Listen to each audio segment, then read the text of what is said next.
US President Donald Trump has told Volodymyr Zelensky and European leaders ahead of talks on securing peace in Ukraine that the US will assist with security guarantees as part of any deal and that Russia will accept them. The crunch talks at the White House are the latest in a major diplomatic push to find a solution to the conflict, including last week's summit between Presidents Trump and Putin in Alaska. This evening, Mr. Trump said plans were being worked on for a trilateral summit involving both men and President Zelensky. 6 months after a very public falling out, Ukrainian President Volodymyr Zelensky was back at the White House, greeted warmly by the US President. They smiled for the cameras, Donald Trump telling reporters he loved the Ukrainian people. President Trump, sir, your message to the people of Ukraine as world leaders gathered here today. Thank you very much. Inside, where both men dramatically fell out last February, they once again spoke to the press. The atmosphere very different this time. They were asked about a possible peace deal and security guarantees to uphold it. We haven't discussed any of that yet. We're going to be discussing it today. But we will give them very good protection, very good security. That's part of it. And the people that are waiting for us, I think they're very like-minded. The topic of Volodymyr Zelensky's suit was also brought up. President Zelensky, you look fabulous in that suit. I said the same thing. Yeah, you look good. I said the same thing. This was a meeting like no other, as waiting in a nearby room were fellow European leaders who had arrived earlier that day. They included the European Commission President, the NATO Secretary-General and the leaders of the UK, France, Germany, Italy and Finland. We're going to try and get a three-party meeting, maybe as soon as we can, and I have a feeling you and President Putin are going to work something out. Mr. Zelensky spoke of a positive discussion with Donald Trump this evening. I think that we had very good conversation with President Trump. Very good. And it really was the best one, maybe the best one will be in the future. But it was really good. After his meeting with European leaders, the US president is due to call the Russian president as he hopes to move closer to striking a peace deal, one which so far has proven impossibly difficult to achieve. Tommy Meskel, RTE News.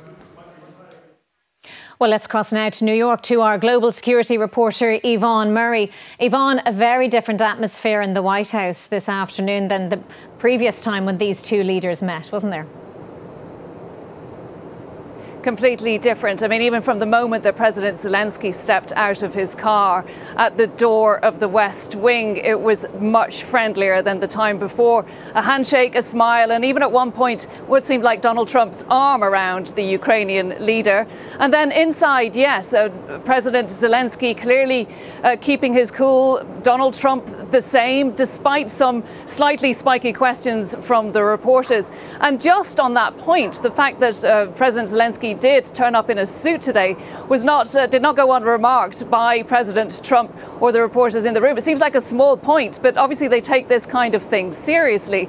And as Tommy mentioned there in his report, all the while the European leaders waiting outside to have their meeting, once that kicked off, it seemed like that meeting was run very much like Donald Trump's cabinet meetings in terms of going around the table, asking everybody to make their initial comments, give praise and respect to the president, and they did really step up to that expectation one after the other, praising Donald Trump for his efforts in trying to bring peace, but also a steely message from European leaders, particularly President Macron of France and Chancellor Merz of Germany, saying that they obviously thanked him, but that a ceasefire needed to come first. And that is a direct contradiction to what Donald Trump said after the Alaska summit on Friday, when he said that he didn't want to move to a ceasefire first, he wanted to go to a peace deal.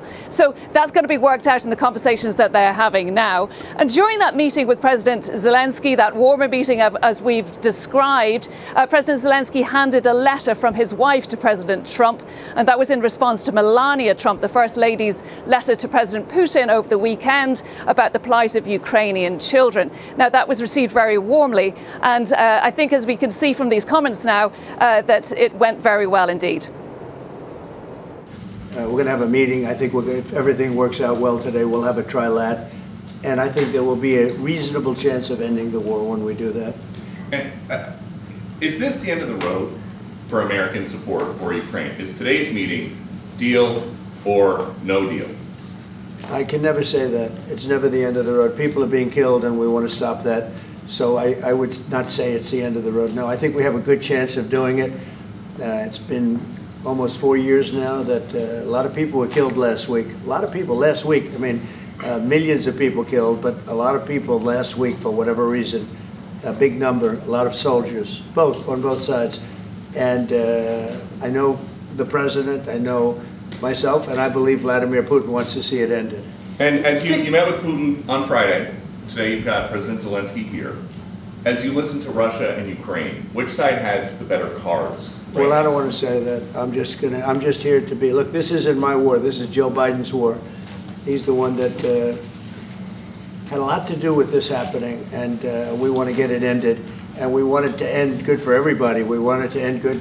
The people of Ukraine have suffered incredibly. And to that point, President Zelensky, are you prepared to keep sending Ukrainian troops to their deaths for another couple years, or are you going to agree to redraw the maps?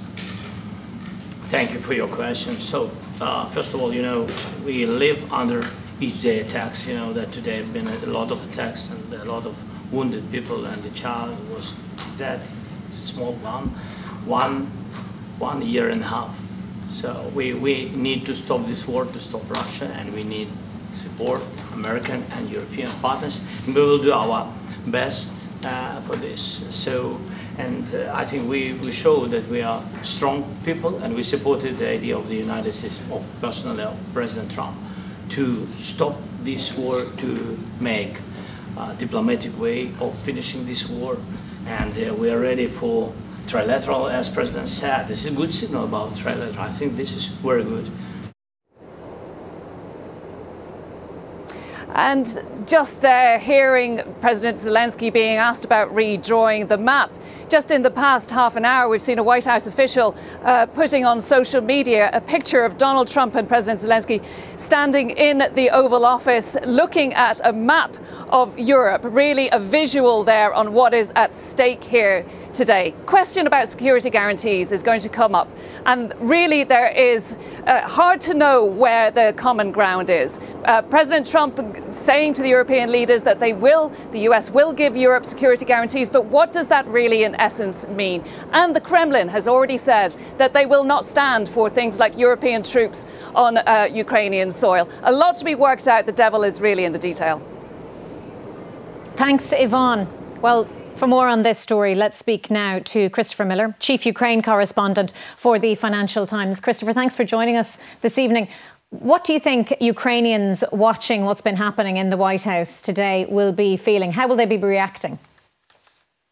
Well, the Ukrainians that I've spoken with, both here in Washington, who are part of the delegation, and also Ukrainians back in Kiev, are cautiously optimistic. Certainly, they feel as though this meeting with Donald Trump has gone much better than the meeting 6 months ago in February. And so, they're remaining cautiously optimistic. A lot of this will come down to, or the success, or whether this meeting has been successful, will also come down to what Vladimir Putin has to say on the other end of the phone line when Donald Trump calls him later to brief him on today's meeting. So once we know from Donald Trump and from Vladimir Putin and the readouts from their offices about what was discussed and Vladimir Putin's either denial or acceptance of some of the things that were discussed today, then we'll have a better sense of what is to come. But right now, as I said, Ukrainians are at least pleased with the visuals that we've seen with Trump and Zelensky laughing together a bit, and certainly the more positive tone. And Christopher, what if part of the deal that has been talked about is this much discussed land swap? I mean, how will Ukraine's political classes, for example, react if all of Donetsk ends up in Russian hands permanently? Well, this is not the Americans' land to give away. So the Ukrainians are not going to hand over land to the Russians, right? So this idea of a swap is sort of a red herring, because the Ukrainians don't occupy any of Russian territory, right? So what are we talking about swapping? It's not as though the Ukrainians are going to receive Russian territory in exchange for Ukrainian territory. What actually Vladimir Putin is talking about is being handed over a large piece of eastern Ukraine that his forces have failed to take forcibly since their first invasion of 2014 and more recently during their full-scale invasion, and then also to have the Ukrainians essentially de jure recognize Russian control over the rest of occupied territories, right? So that is something that's not palatable in Kiev. Ukrainians do not want to hand over cede territory officially to Russia, and they certainly do not want to give over territory that is still controlled by their own armed forces. And Zelensky has reiterated that today. We don't know exactly what he has said to Trump behind closed doors, but the Ukrainians that I've spoken with, including during Zelensky's meeting, have said, he's going to have a really difficult time, an impossible time perhaps, trying to sell a deal to the Ukrainian public that would cede that territory to Russia. Thank you very much indeed, Christopher.